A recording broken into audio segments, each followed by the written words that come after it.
के अवतार मुझे दे दो सहारा,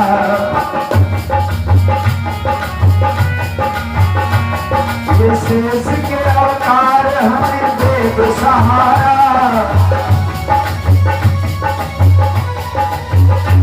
ये शेष के अवतार हमें दे दो सहारा।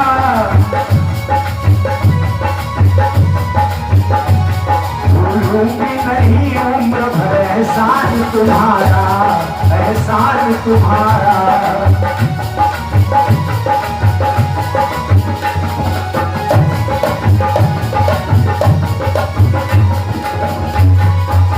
लक्ष्मण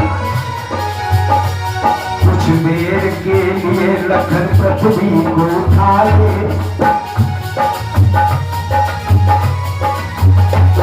कुछ देर के लिए लखन पृथ्वी को उठा ले। ये भाभी तेरे भैया को जयमाल पिन्हा दे, जयमाल पिन्हा दे। ये भाभी तेरे भैया को जयमाल पिन्हा दे, जयमाल पिन्हा दे।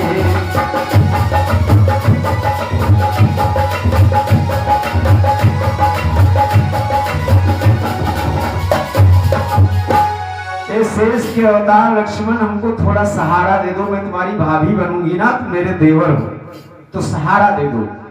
तो लक्ष्मण जी की और सीता जी की सांकेतिक भाषा में बातचीत हो रही, मुंह नहीं खुल रहा है, संकेत से हृदय की बात हो रही। लक्ष्मण जी सोचने लगे बड़ा अजीब विचार है हमारी भाभी माता का। ये कहती है कि थोड़े समय के लिए धरती को उठा लो और हम धरती को उठा लेंगे, लेकिन ये व्यवस्था तो वैसे की वैसी बनी रह जाएगी। जैसे यहाँ पर है, मान लीजिए शेष भगवान धरती को उठा दे तो आप लोग जहाँ बैठे हैं और आप लोग जहाँ बैठी हैं वहीं, और हमारी व्यास गद्दी इतने ऊंची तो रह जाएगी, ये सब ऊंचे ऊंचे चला जाएगा। लक्ष्मण जी बोले क्या बताएं। तो लक्ष्मण ने सोचा कि अब तरकीब इसमें थोड़ा हम लगाते। तो लक्ष्मण जी दौड़े दौड़े आए और राम भैया के चरणों में धम्म से लौट गए। जानते हो पहले प्रणाम जो होते थे तो वो दंड प्रणाम ज्यादा होते थे। जैसे लड़का गुरु जी को या माता पिता को प्रणाम करे तो वो डंडे की तरीके से लेट जाता था चरणों में। और आजकल तो बड़ा अजीब बदलाव हो गया है। और बच्चों को हमारे बाल व्यास शिवम जी ने शुरुआत में प्रसंग आज सुनाया था कि अभिवादन शीलस्य नित्यम वृद्धोपसेविना चत्वारि तस्य वर्धन्ते। उस मार्कंडेय बच्चा जिसकी उम्र 5 वर्ष की थी वो आज भी जिंदा है। भगवान शंकर ने अपने 5 साल दिए थे, अभी उसका 1 वर्ष भी नहीं पूरा हुआ है, वो जीवित ही रहेगा। तो प्रणाम करने से 4 चीजें बढ़ती हैं। लेकिन आजकल हम लोग अपने बच्चों को प्रणाम नहीं सिखाते हैं। अंग्रेजी से इतना इंग्लिश मीडियम पढ़ाएंगे कि बच्चे संस्कार भूलते चले जा रहे हैं। प्रणाम नहीं, उसकी जगह पर टाटा टाटा। दादी से कहते दादी हाय, दादी हाय, बस्ता लाते दादी हाय। दादी कहती है गप्पू बाय। अच्छा हाय बाय कहाँ हो? जब कोई घर में मर जाते तो चारी ओर हाय हाय हाय, बड़े नीक रहे हाय, 45,000 कमात रहे हाय। और बाय जब यह वायु विकार हो जाते घुटनन में, जोड़न में सूजन आ जाते, गांठी पिराए लगती, तो वह है बाय। का होगा? अरे बाय हो गए, बड़ा साध्य बीमारी।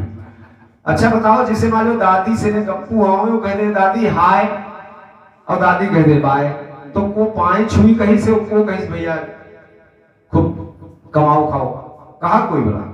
अच्छा दादी के जैसे पैर छुओ तो दादी कहना हमारा भैया बड़ा बड़ा हो जाए, खूब पढ़ाए खूब कमाए खूब खाए, तो यूं कहिए।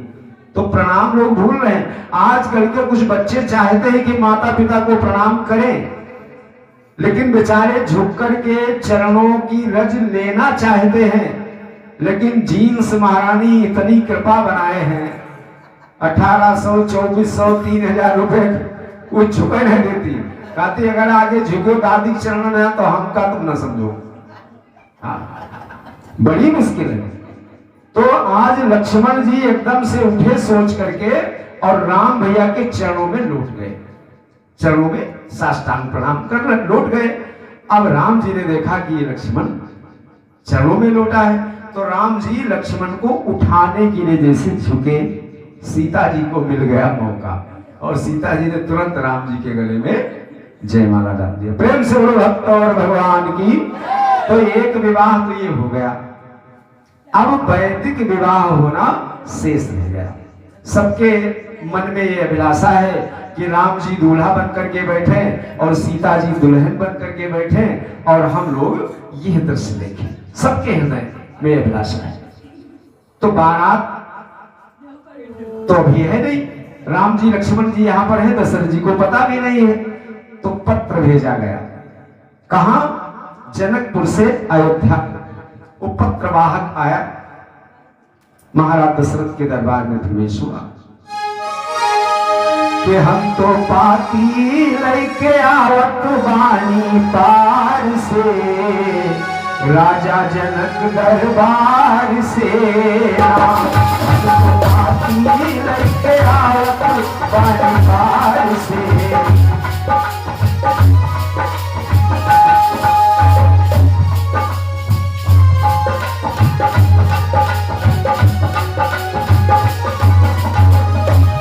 हमरा राजा जनक धिया, हमरा राजा जनक धिया, जेकर नाम बाटे सिया। हमरा राजा उनकर शादी होई, हाँ उनकर शादी होई कौशल्या कुमार से, राजा जनक दरबार से नाम।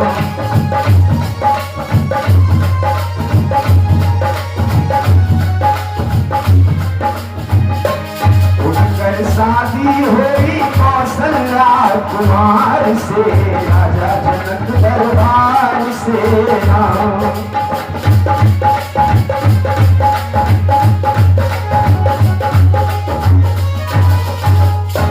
तो पत्रवाहक गया, दशरथ जी को पत्र दिया।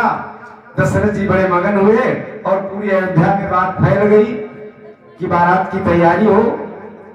राजा दशरथ जी के पास में बड़े सुंदर सुंदर घोड़े हैं और खूब पालकी सजाई गई। गुरु बाबा को बुलाया गया, सब बाराती चल दिए। राजा जनक में रास्ते में बड़े सुंदर सुंदर ठहरने के स्थान बनाए थे, जलपान की व्यवस्था, आराम करने की व्यवस्था। बारात चली जाती है राम जी की। जिस गांव के किनारे से बारात पहुंचे, गांव वाले पूछे भैया दुल्हे राजा इसमें कौन है? दुल्हे राजा कौन है? बोले दुल्हे राजा पहले से ससुराल में उपस्थित है। अच्छा भाई, ऐसी तो बारात हमने पहली बार देखी। बारात में तो दूल्हे राजा होते ही होते हैं।